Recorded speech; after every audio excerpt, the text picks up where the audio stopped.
Assalamualaikum warahmatullahi wabarakatuh.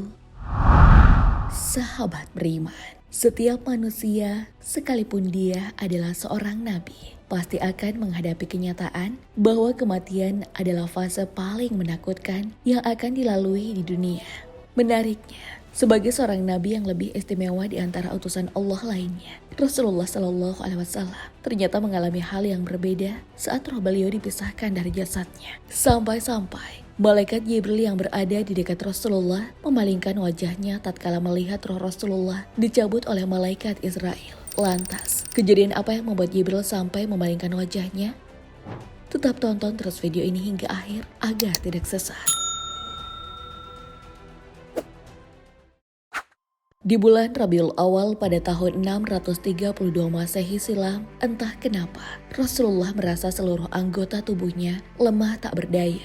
Akhirnya, menjelang tengah malam Rasulullah Shallallahu Alaihi Wasallam meminta kepada Abu Muawiyah agar menemani beliau mengunjungi pemakaman Baqi. Setibanya di sana, Abu Muawiyah merasa jika hidup beliau sudah tak lama lagi, lantaran melihat Rasulullah seolah-olah berbicara dengan para penghuni kubur. Menurut beberapa riwayat, Rasulullah mengalami sakit demam kurang lebih selama 2 minggu. Sebelum akhirnya, beliau menghembuskan nafas terakhirnya. Meski demikian, isyarat-isyarat akan bepergian beliau sebenarnya sudah ada sejak setahun sebelumnya. Isyarat pertama terjadi pada bulan Ramadan tahun 10 Hijriah atau 631 Masehi. Saat itu, Rasulullah Shallallahu Alaihi Wasallam beriktikaf selama 20 hari atau 10 hari lebih lama dari kebiasaan beliau di tahun-tahun sebelumnya. Para ulama berpendapat bahwa Rasulullah Shallallahu Alaihi Wasallam semakin meningkatkan amalannya menjelang berakhirnya misi kenabian dan kehidupan beliau. Pendapat tersebut disandarkan pada salah satu hadis di mana Rasulullah Shallallahu Alaihi Wasallam bersabda, "Apabila Allah mengendaki kebaikan atas hambanya, maka dia mempekerjakannya." Para sahabat lantas bertanya, bagaimana cara Allah mempekerjakannya? Beliau menjawab, Allah akan memberinya taufik untuk beramal soleh sebelum kematiannya. Hadis riwayat Ahmad.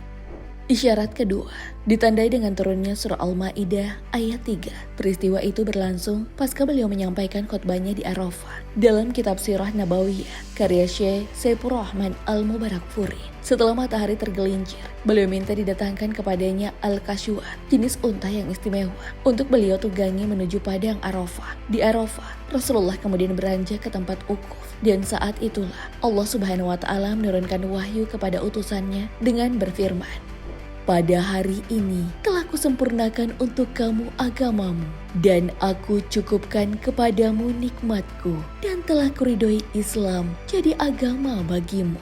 Al-Quran, Surah Al-Maidah ayat 3. Banyak orang mengira ayat tadi adalah ayat terakhir yang diterima Rasulullah. Namun menurut Prof. Quraisy Shihab menjelaskan, ayat tersebut bukanlah ayat terakhir yang turun kepada Rasulullah, melainkan ayat 281 surah Al-Baqarah. Terlepas dari pendapat tersebut, yang dimaksud dengan kesempurnaan agama, yaitu Allah Subhanahu wa Ta'ala telah turunkan semua yang Rasulullah butuhkan. Atas dasar itu, ketika ayat ketiga surah Al-Maidah disampaikan oleh Rasulullah, para sahabat menafsirkan ayat itu sebagai satu pertanda jika misi suci Rasulullah akan lama lagi. Alhasil, sebagian dari mereka, dalam hal ini Abu Bakar dan Umar bin Khattab radhiyallahu anhu, tak bisa menahan air matanya dikarenakan keduanya belum siap bila Rasulullah benar-benar meninggalkan mereka. Selain dua isyarat barusan, masih ada beberapa isyarat lagi yang mampu membuat para sahabat tak bisa menyembunyikan kesedihannya. Namun kesedihan para sahabat ketika mengetahui isyarat kepergian Rasulullah tidak seberapa dibanding kesedihan saat beliau semakin mendekati ajalnya.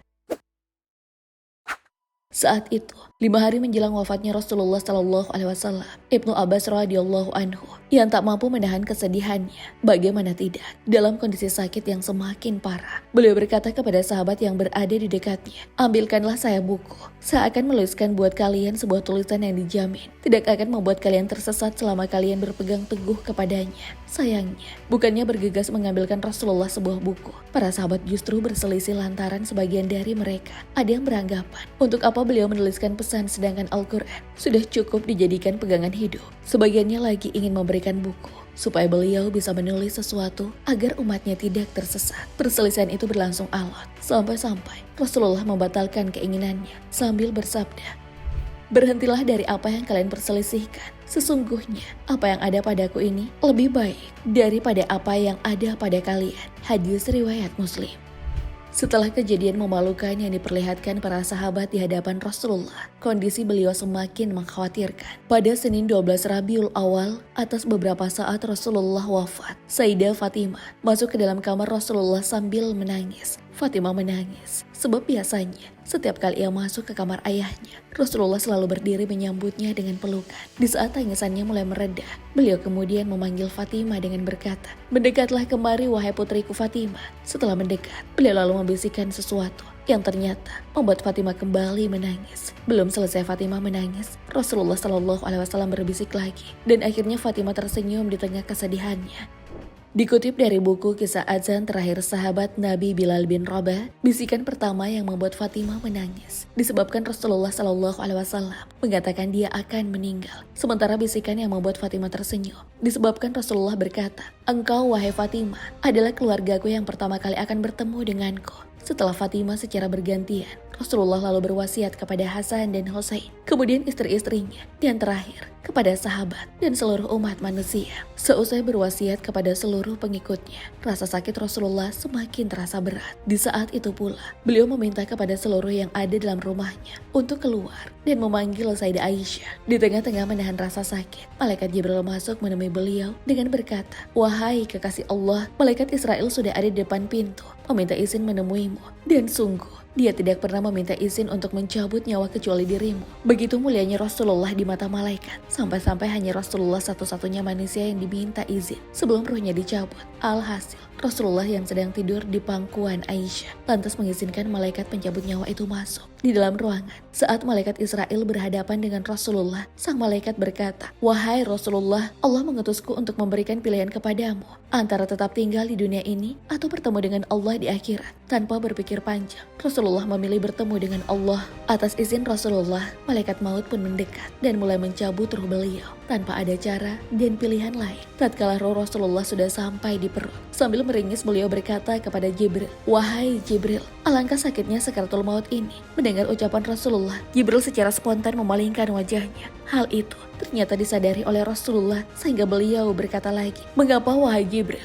Apakah engkau tidak suka memandang wajahku?" Jibril dengan kesedihan menjawab, "Wahai kekasih Allah, siapakah yang sanggup melihat wajahmu sedangkan dirimu sedang merasa sakitnya sakaratul maut?" Tak lama setelah Jibril berucap, manusia mulai itu pun wafat di pangkuan Aisyah radhiyallahu anhu. Kisah dicabutnya ruh Rasulullah yang mengharukan itu penting untuk kita ketahui bahwa sakitnya sakaratul maut tak bisa terhindarkan bagi seorang manusia. Ada saja ada cara lain yang lebih ringan, maka orang yang pantas mendapatkannya adalah Rasulullah Shallallahu Alaihi Wasallam. Hal itu semakin membuktikan jika dirajat seorang nabi saja masih merasakan sakitnya sakaratul maut. Terlebih lagi jika hanya manusia biasa. Bahkan dalam beberapa literatur keislaman, sakitnya sakaratul maut bukan hanya disarankan oleh Rasulullah Shallallahu Alaihi Wasallam, melainkan dirasakan oleh nabi-nabi sebelumnya. Karena itu, dengan adanya bukti nyata tentang kondisi seperti itu, seorang muslim sepertinya lebih peka untuk patuh kepada perintah Allah dan menjauhi segala larangannya. Sahabat beriman, semoga kita semua selalu dikaruniai hidayah agar sebelum ajal menjemput, kita telah siap mempertanggungjawabkan segala hal di hadapan Allah Subhanahu wa Ta'ala. Wallahu a'lam bishawab. Wassalamualaikum warahmatullahi wabarakatuh.